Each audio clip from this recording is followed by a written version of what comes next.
नमस्कार, माय माउली हिंदी समाचार में आपका स्वागत है और मैं हूं शेख इस्माइल। दर्शकों, हम सब जानते हैं कि तेलंगाना और महाराष्ट्र के बॉर्डर पर एक गांव है छोटा परसोड़ा फाटा, और वहां पर एक जो शख्स है वो नेमीचंद विश्वनाथ काटकर ये 18 दिन से अमरण उपोषण पर है, भूख हड़ताल पर है। इनके पेट में अन्न का एक दाना भी नहीं है। दर्शकों, 18 दिन अपने गाँव वासियों के लिए और अपने गाँव वासियों की ज़मीन को बचाने की पूरी तरह से कोशिश कर रहा है, और आज वो कोशिश हंसराज आहिर यानी राष्ट्रीय मानव अधिकारी आयोग अध्यक्ष, इनके हाथों से आज पानी पिलाया गया। यानी आज अमरण उपोषण का आखिरी दिन था इनका, और इनको आज उनके हाथों से पानी पिलाया गया। इसकी वजह भी समझाते हैं हम आपको।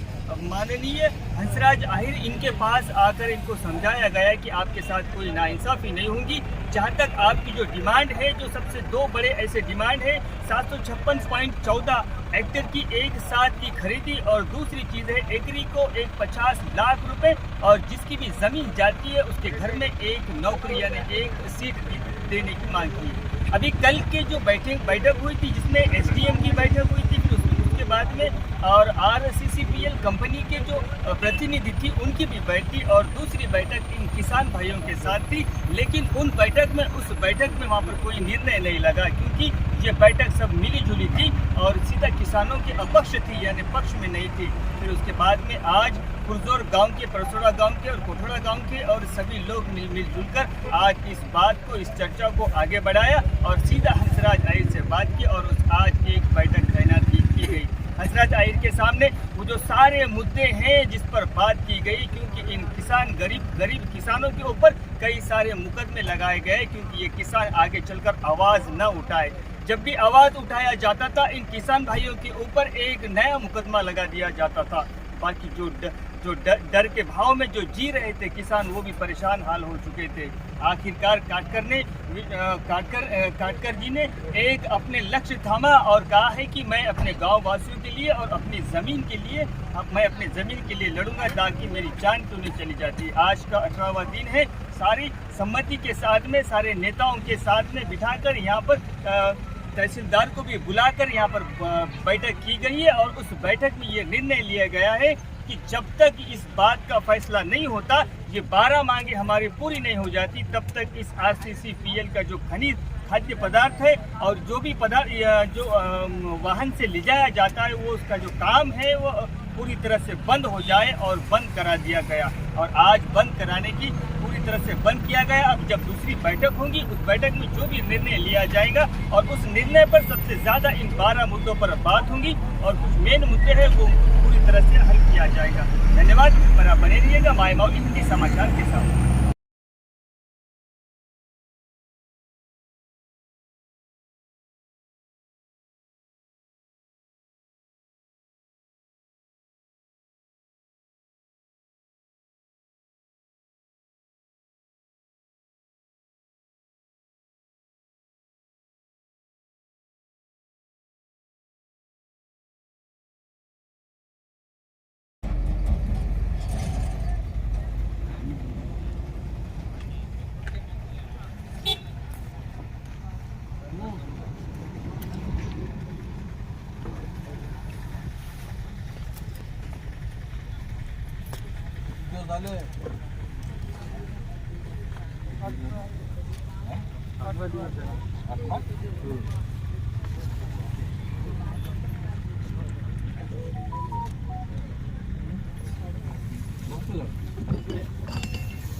नंबर है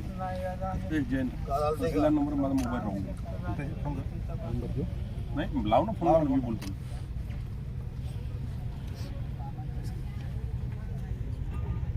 पाणी पित आहे सर, पाणी सुद्धा नाही, काही नाही।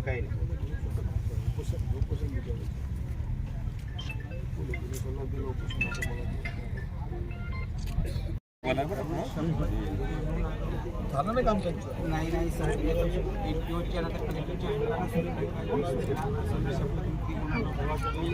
तेव्हा एक किलोमीटर खात आलो, मी बाईक मामा मागे सुनालो, मला धमकी पण कंपनीची आणि योजना साहेब यायची. ठीक आहे, आपण एक काम करूया, तुम्ही असं करा, माझं ऐकून घ्या. ठीक आहे, तुमचं म्हणणं ठीक आहे. तहसीलदारला कलेक्टरने फोन केलेला आहे. त्यांनी म्हटलं आहे की आम्ही बैठक घेऊन लागेपर्यंत मायनिंग करत होतो हे बोलले.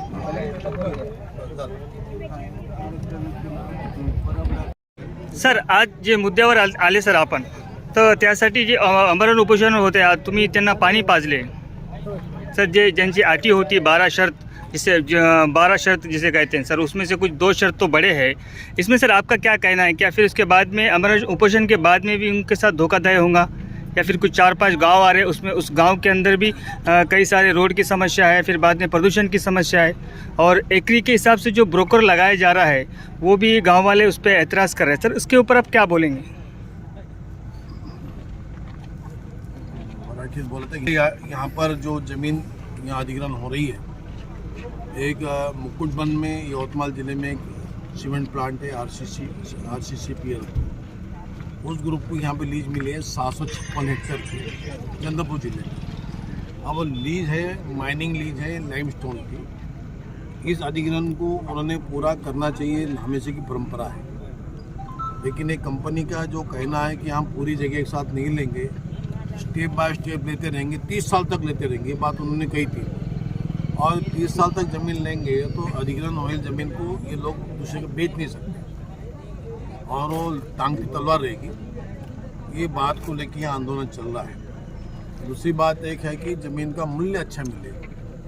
अभी मुकुटबंद में जो माइनिंग में ज़मीन गई है वहाँ 25 लाख 28 लाख रुपया दाम दिया जा रहा है, और यहाँ पर दाम उन्होंने कम रखा है. इस बात को लेकर यहाँ के गाँवों ने आंदोलन किया है और 30-35 हेक्टेयर ज़मीन लेकर इन्होंने माइनिंग शुरू किया था, जो गाँव वालों का भी कहना है और मुझे भी लगता है कि वो जल्दी की उन्होंने, और अनियमितता इसमें दिखती है. तो इस आंदोलन का उद्देश्य बहुत सी बातों को लेकर होते भी मेन मुद्दा ये है कि 756 हेक्टेयर ज़मीन एक साथ अधिग्रहण करे और उसके बाद माइनिंग करे. उसके एम्प्लॉयमेंट का विषय, रोड का विषय, बहुत सी प्रदूषण का विषय, सारी बातें हैं. लेकिन बेस्ट यही है कि इसके बगैर वो किसान नहीं मानते कि ज़मीन लिए बगैर हम माइनिंग नहीं कर देंगे. अभी जो यहाँ हमने उनका 17-18 दिन से जो चल रहा था निमिचन काटकर का उपोषण, हड़ताल, भूख हड़ताल चल रही थी, उसकी जान को खतरा पैदा होने स्थिति आ गई थी. और इसलिए गाँव वालों की इच्छा थी कि हमने आके विजिट करना चाहिए, क्योंकि हमने पिछले माह में 2-3 माह पहले इसी विषय को लेकर आयोग के माध्यम से हियरिंग ली थी. हियरिंग में उन्होंने कुछ निर्देश दिए थे. निर्देश के अनुसार पूरी ज़मीन क्यों नहीं ली जा रही, ये हमने पूछा, तो उसका जवाब हमें मिलने का है कंपनी से. तो इश्यू को लेकर अभी 10 दिन में 15 दिन में एक मीटिंग होगी. उसमें कमिश्नर भी रहेंगे, नागपुर विभागीय कमिश्नर, चंद्रपुर कलेक्टर, माइनिंग के अधिकारी रहेंगे, हम भी रहेंगे वहाँ पे, हमारे आयोग के अधिकारी रहेंगे, हम भी रहेंगे, और वहाँ निर्णय होगा. तब तक ये माइनिंग रोका गया है. अभी तहसीलदार यहाँ उपस्थित है, कल SDO आए थे, SDO आज किसी से नहीं आए, तो उसके बाद निर्णय होने के बाद में अगली माइनिंग शुरू होगी. अर्थात यह है कि 12 विषय जो थे उस पर भी आगे चर्चा होगी. मेन विषय यह है कि पूरी ज़मीन अधिग्रहण करें और उसके बाद माइनिंग करने का निर्णय हो, अधिग्रहण करने का निर्णय हो, बाद में माइनिंग का निर्णय. तो अभी जो भूख हड़ताल कर रहे थे, निमिचन जी को उन्होंने समझाया, उन्होंने अभी भूख हड़ताल समाप्त कर दी है. अभी शरबत पिया उन्होंने. आगे हम उनके साथ में रहेंगे और जब तक निर्णय होगा नहीं तब तक हम उनके साथ में रहेंगे, निर्णय लगाते रहेंगे. Thank you sir. 2023 पासून मी परसोळा फाट्यावर अन्नत्याग उपास होतो आणि माननीय हंसराज अहिर साहेब माझ्या अटी पूर्ण मान्य करतो म्हणून आणि कंपनीचं काम पूर्ण बंद करतो म्हणून त्यांना मला इथं आश्वासन देऊन आणि तुझ्या खांद्याला खांदा लावून मी येतं रडणार म्हणून मला आश्वासन देऊन त्यानं माझं उपोषण सोडलं. मी त्यांचे आभार आहो आणि माझे मंडळीसुद्धा आभार आहे. आणि माझ्या शेतकऱ्याला मी असाच लढा देणार माझा इथं संघर्ष होईल तरी माझा काही होईल तरी माझ्या या 5 गावासाठी मी केव्हाही लढणार. आजपासून मी आज कुठेही हे जर झालं तर मी या लढ्यासाठी उतरणार. माझ्या पाठीशी हंसराज अहिर राहणार.